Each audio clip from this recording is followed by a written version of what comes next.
We've got a car really close to us. Let's see how she handles it. No turn signal, no close to the lane, and boom. Fail to the fullest extent.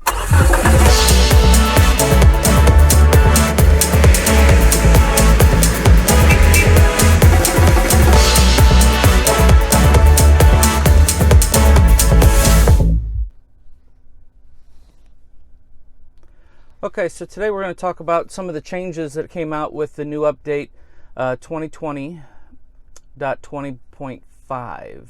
The newest update that I've seen out. Has a few little changes to it. Some of them were anticipated. Some of them I had not heard about. The first one being the GPS update.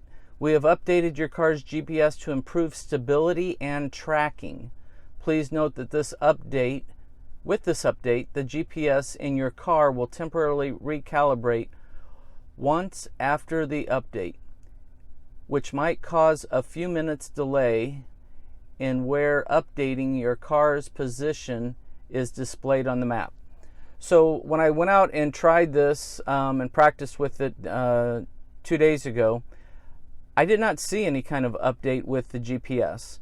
It seemed to work fine and had a much quicker response to it, and I'll show you what I'm talking about. It also has a fallout shelter, which was anticipated by a lot of people. I've never been a game player. I did turn it on, and it seems like it's a game that takes a long time to build, and I just don't spend that much time in my car where I have the ability to play games. Usually if I'm in the car, I'm driving, and so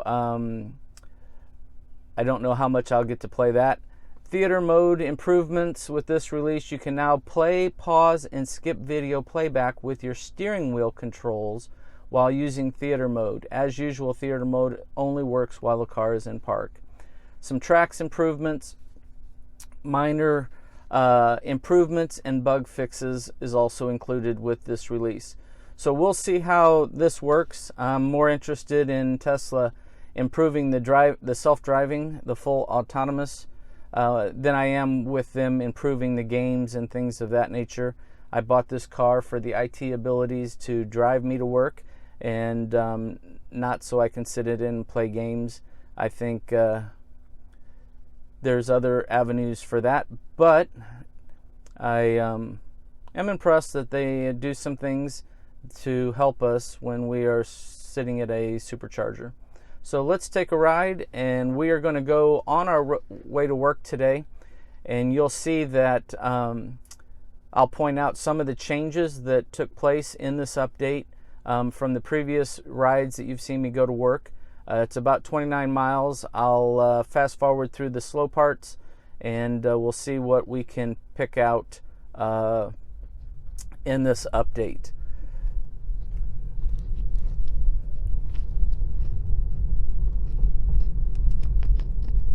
So I'm going to switch back to street mode so that you can better see the response of the maps.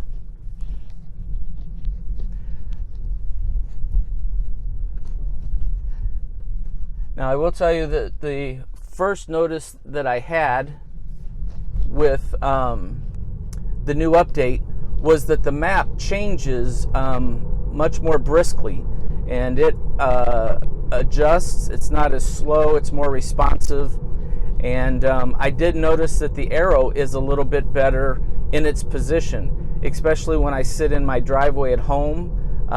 When the car was taken Saturday to work, my wife took it to work, and when I pulled up in the app, you could see that the triangle for the car's position was much better positioned, and exactly I know which parking spot she likes to park in, and it was very precise, and so I was pleased with that improvement. Okay. Oh. All right. Always nice to start off your day with a friendly driver. So we are going to go to work, and we will see how some of the changes go. Now this first road, as some of you know from watching my previous videos, this highway here does have some stoplights just past the interstate that we exit from, and that we get onto the next highway. So I am going to double click.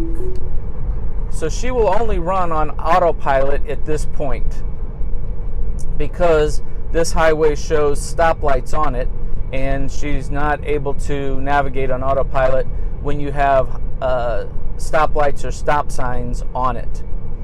Now right here, it did pick up a stoplight the other day, which was a little concerning because the stoplight is actually on the outer road. But today she worked just fine, and we're off and running. Now you'll hear a lot of times that I'll talk to you about the importance of being safe in the Tesla is knowing that what she can do and what she can't do. And if you understand how she's programmed and what she's able to do, you know when to be prepared to take control and be more interactive with her driving.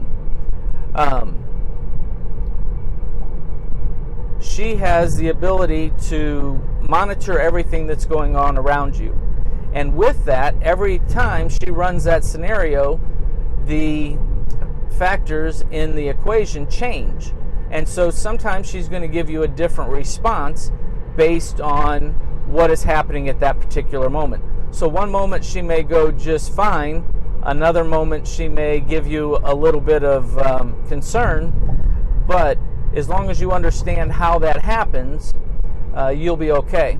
Now with this intersection, we're going to get on the highway here. Since we're on autopilot, she won't make the lane change automatically for me. So if I turn on the turn signal before the solid white line, then as soon as the line turns to a dash, she will make the change over. Now this is the one part that we've always had trouble with. With this exit ramp, she does not slow down, and if she did, she would make this a whole lot easier. So I'm going to slow her down because she likes to take this a little bit wide, as you can see. And we had braking there, but a lot of that I think is this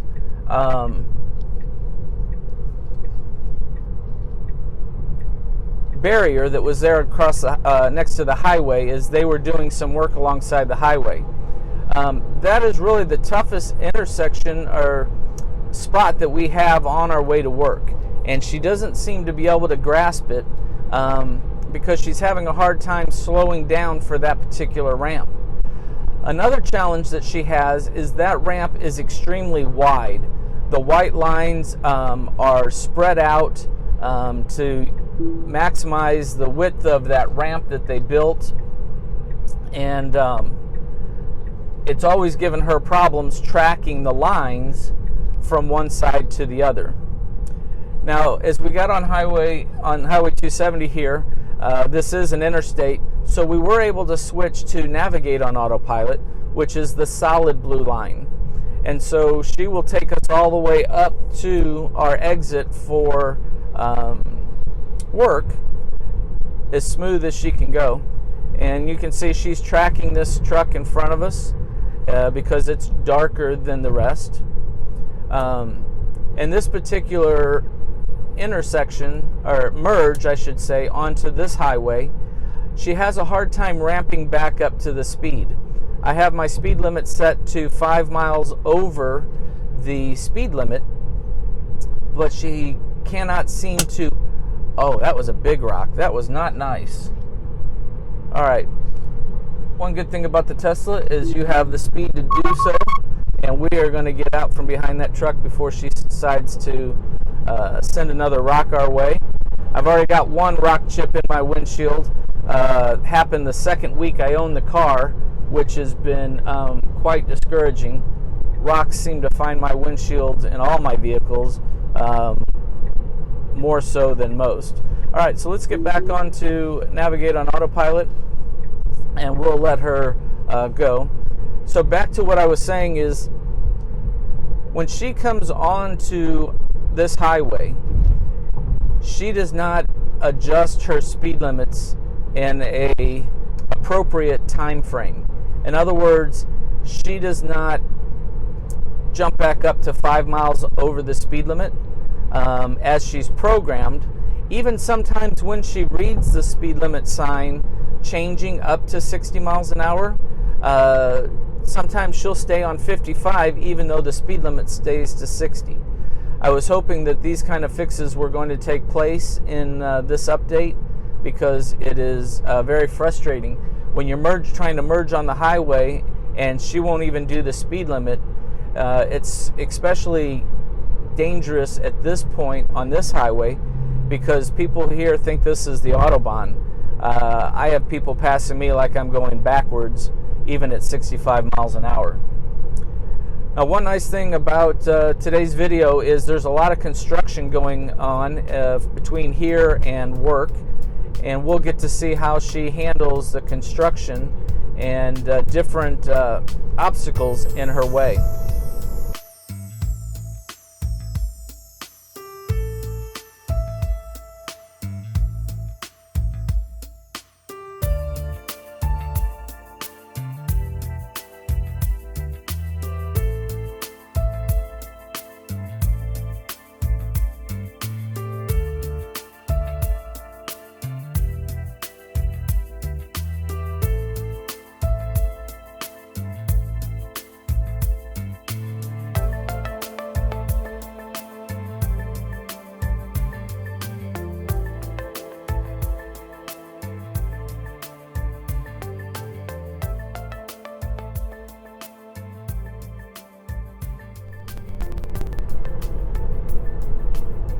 She handled that perfect. As we went around the slower traffic, there was a truck in our rear view mirror, which prompted her to quickly exit the passing lane.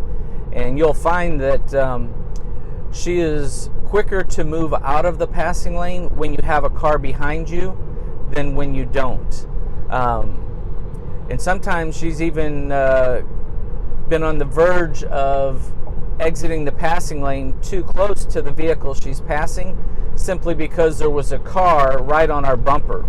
But when she doesn't have a car right behind her, she seems to give more room to that passing vehicle before she will exit the passing lane, which is nice. I'd rather give them extra room if all possible.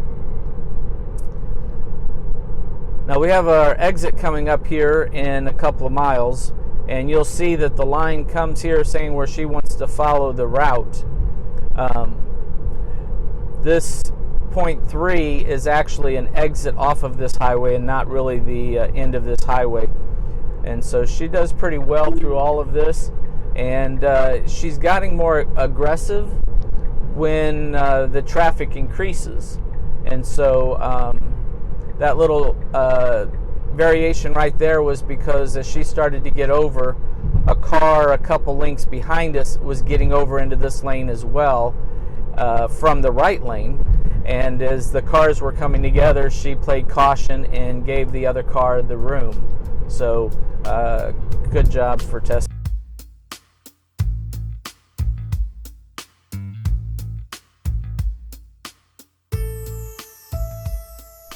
So over the last couple updates, this next exit from this highway onto the next highway has gotten increasingly better.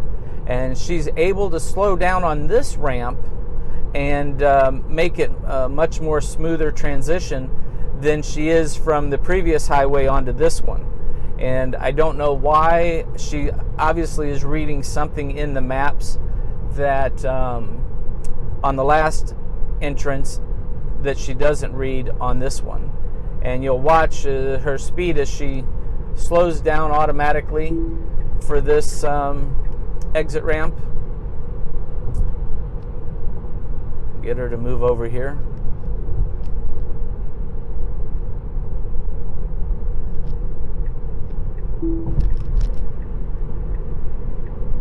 So there she slowed down 5 miles an hour.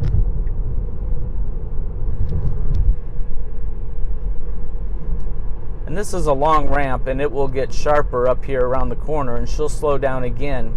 But what I like is that after she comes out of this ramp, she ramps up the speed a whole lot quicker and makes the merge onto the highway much smoother.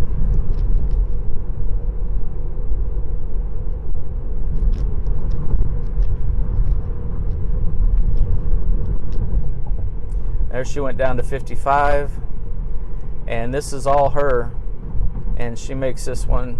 Now we do have the benefit of this truck slowing us down a little bit more, which gives her the ability to handle the curve a lot easier.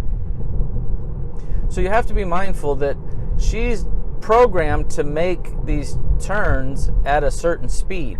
When you ramp up the speed on the cruise control, you're overriding what she's programmed to do. See how she quickly went up? On this ramp, she does it perfect and merges from Highway 270 onto 70 without a problem. Now this is the major construction that we're having. They're painting the bridges, and so they've diverted 2 lanes of the oncoming traffic over to our side, which means our side has to move over. And it gives her a little bit of trouble because she is programmed to move away from the cones.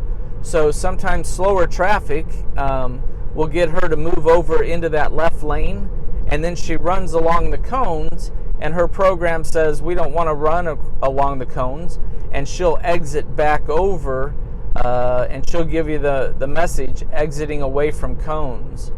And so you kind of get a little bit of a lane change back and forth between the two. Now she's in the perfect lane here for us to make it through this construction. The right lane eventually becomes an exit-only lane. And because they have white lines, solid white lines through the construction area, she's programmed that she can't cross solid white lines. So if she's in the right lane, she panics at the end because she thinks she's in an exit-only lane, and she can't cross the white lines because of her program. So she gets a little upset and says, I give up and you take over, and I get the red steering wheel. But because she's in this lane, which is not an exit-only lane, you'll see that she'll handle this construction just fine.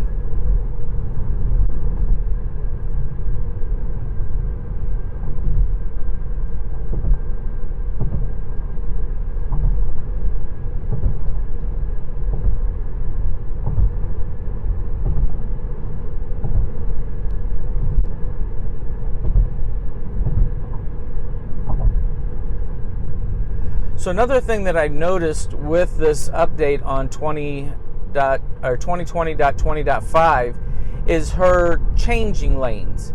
She's much more gradual, smooth than she was before. Before, the lane changes were kind of abrupt and she changed lanes.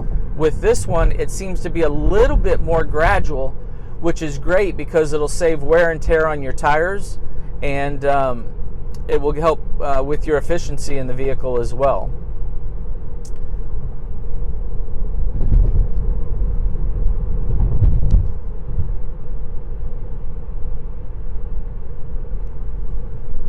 So now we're going to exit up here at First Capital, and it's a 2-lane exit. And it's one of these new exits where the traffic crosses over in the center of the bridge. And in the left lane, in one of my previous videos, you saw that she crashed and burned and panicked and exited out of autopilot. So what we're going to do today is we're actually going to force her. So I'm going to turn on the turn signal and ask her to change lanes one more time. And she's going to want to get out because this car is going slower. But if we're in the right lane, she seems to handle this intersection a whole lot better, and we'll see how she does today under the new update. So we're getting our navigation on autopilot ending. We're getting our notification that we're stopping for traffic control. Everything is just beautiful, just the way she's designed. We get our red line showing where she's going to stop. Now, one of the earlier frustrations I had, as you can see here, I have one stoplight showing us here, but over on the left, you see 2 stoplights for the actual lanes going through. And on the previous package, it was treating these as 2 separate lights. So it would ask me for confirmation to go through this light, and then she'd slow down real quick and ask me for confirmation going through those sets of lights. So a little bit of an obstacle for Tesla to be able to program this distance. I know sometimes lights are, so I'm going to give her confirmation to go through this, and she's going to go. Let's see how she handles. So here, she's actually wanting me confirmation for this light too. So that was not changed. Now, here's where she has trouble, and she doesn't want to do the speed limit. One of the things that you have to be aware of is that when you come off of one highway onto another, and it says navigation on autopilot is ending, she is not going to speed up to the new speed limit, because in her mind it's ending and she's done. So she was actually going to go through that light anyways because I had my foot on the accelerator. So I have a cloverleaf on the way home that she'll exit the cloverleaf, she'll go all the way around, but as she gets ready to merge on the highway, she'll actually try to come to a stop saying that navigation is ending and she doesn't want to proceed, and I have to give her acceleration. That's one of the points that I'm talking about, is if you know how she's programmed, then you know where to be prepared when she makes her changes.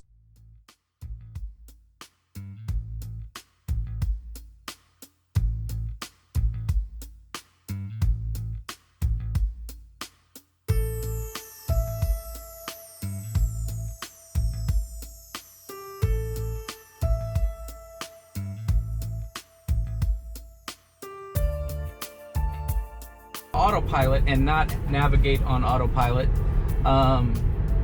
she is not going to make the changes over to where we have to exit, as this road up here does a Y. So I'm simply going to turn on the turn signal, she'll check everything around me, and she'll make the lane change. That maneuver in itself, I probably have the most confidence in her. And these 2 lanes here both exit our way, and she does well, and I think it's by accident that she does take the left lane, which is where we want to go.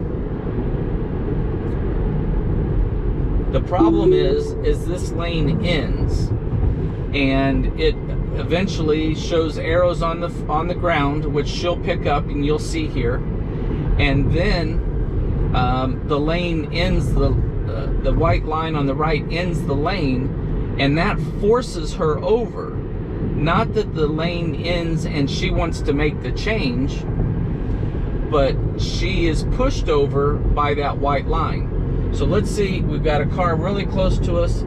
Let's see how she handles it. No turn signal, no close to the lane, and boom.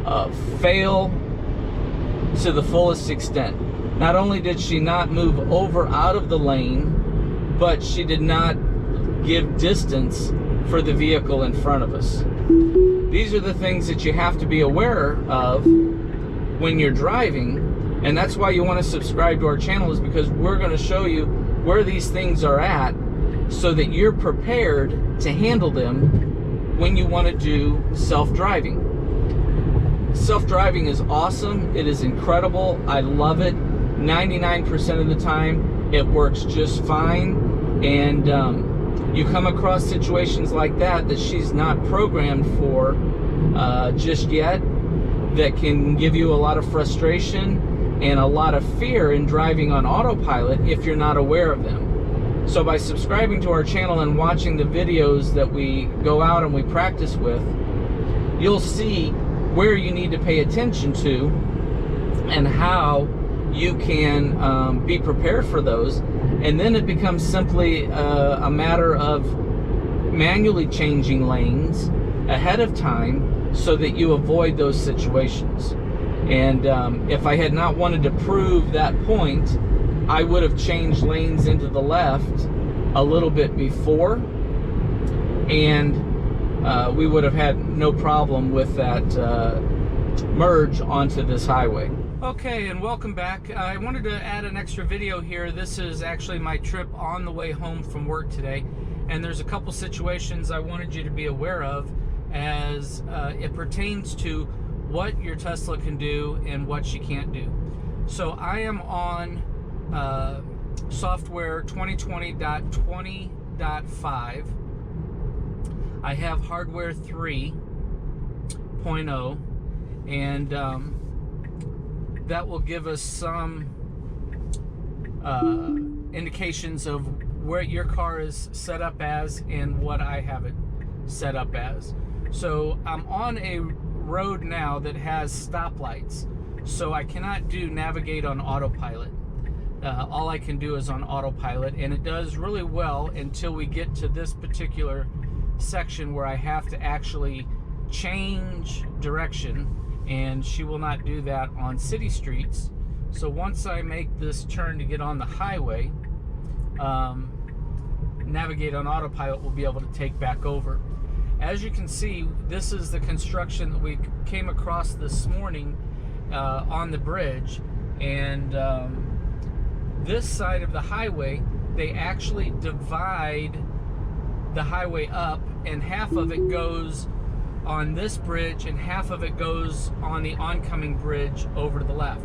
So I kind of wanted to show you how she handles these things, and an added bonus, we're doing it in the evening. So she sees here changing lanes away from cones.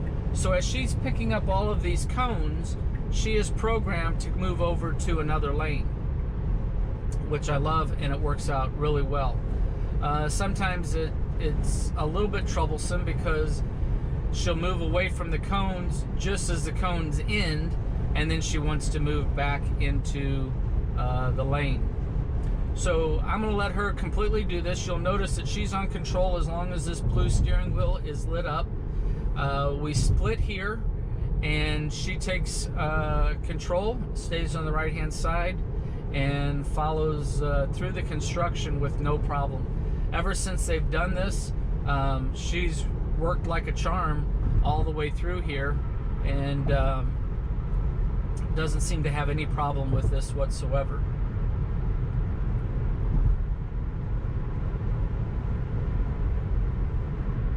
As you can see, the buffer markers here let you know that she's identifying this wall here to the left, and as you saw that car pass us, the right sensors picked up. So she was censoring all the way around the car and making sure that you're safe. Now, I do have full self-driving, so if you have just autopilot, you've not paid for the full self-driving feature. I realized today that you do not get the automatic lane change. So here's where you're going to see she's changing away from the cones and gets in the right-hand lane, but at the top of the hill here, we're going to need to get back over to be able to exit ours. So now she's telling us we need to get back over to the left to follow route, and she's going to try to work her way back into traffic. And this last update has really given her a more aggressive feel. As you can see how close we are to cutting in behind this car. There's not a whole lot of room behind us either. As you can see, the car is starting to back away from us now, but she was very aggressive in moving over in between traffic and matching the speed, and did an awesome job. I couldn't ask for anything more. Now we're coming up to an exit here, and we're going to take Highway 270 north towards Chicago, and 270 becomes south becomes a Y, and so the right lane will go right. We kind of mingle in between here, and then we'll go underneath the highway. she has trouble with this because they've marked the lanes almost 2 lanes wide, and I have no idea why they made the lanes so wide, but they did, and she has a hard time adjusting to it. I don't think cities and counties will ever come to a uniformed width for a lane. So Tesla's going to have to teach her how to stick to one lane or the other in her navigation. So she does well here. This is great. She's slowing down, as you can see, doing it perfect. These cars in front of us are slowing us down even farther, which will make her performance in this turn pretty well. Now what you saw there was she picked up that center seam in the lane and used it to be a right marker, and she wants to stay in this left-hand lane as its own lane rather than taking in the consideration of both. Now how you would get around that, I have no idea, but from this point on she seems to do very well. We do have some more construction, and at the end of this video we're going to actually work a cloverleaf, and you'll see how she can do it and how she merges back into traffic onto a highway that only allows autopilot. So we got some good things coming up for you here at the end of this video, so stay tuned with us, and we appreciate you dropping in and watching. We ask that you please subscribe, because we're going to take different steps to show you what you need to be concerned with, why she's driving, to give you a little bit more comfort in your control of your car. So I'm going to speed up here a little bit, and we'll come back to real time as we get closer to that cloverleaf.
Okay, so we're getting ready to come up to our cloverleaf, but I wanted to touch base with you on full self-driving, and is it worth it or is it not?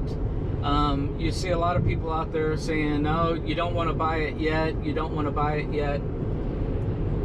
But the way I look at it is, I bought this car for the technology. Everything that it can do is that much more exciting for me and wanting me to drive again. And even though she's not fully autonomous yet, the things that you get with full self-driving makes the monetary value that you pay for it all worthwhile. These automatic lane changes, her passing slower vehicles, her changing out of the passing lane after she goes around slower traffic, manual lane changes, initiated lane changes, even though she makes the lane change herself, is another feature that I really like. So let me give you an example. She now has a white line, and if I turn on the turn signal, she's programmed not to cross the white line. But as soon as it turns to a dash, she will make the change over into the new lane. On autopilot, without full self-driving, she cannot do that. Now, this highway we're coming onto has stoplights on it, and therefore will not do navigate on autopilot. But you can see she slowed down from 65 to 30 all by herself. For some reason, she works this very well. Now, autopilot navigation complete. I turn on my turn signal, she makes the change. But here's the part that you need to be aware of. As she comes off of that ramp, she will come to a stop if you do not accelerate. So I have to accelerate to get her to come on to a lane that is just autopilot only. So knowing that, I don't have a confrontation with her as she's merging onto a highway that only does autopilot. And it took me a little bit to figure out what her glitch was, but when she comes off of a navigate on autopilot highway onto an autopilot highway, she will not only end navigate on autopilot, but she will come to a stop too if you do not put your foot on the accelerator and give her the power to move her through. Now, once we got onto this lane, you notice all I had to do was put on my turn signal, and because we were at a dotted line, she made the change all by herself. And that's what you get with navigate on autopilot.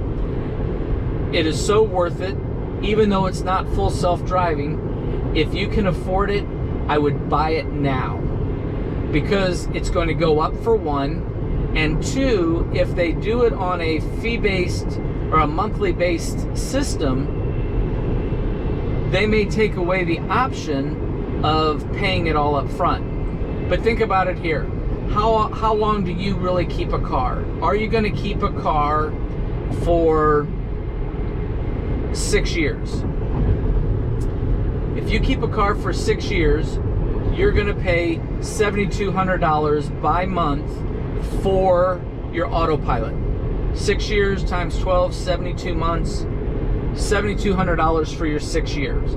If you buy it now, see, I'm going to turn on my turn signal. She makes the change. She checks the blind spots.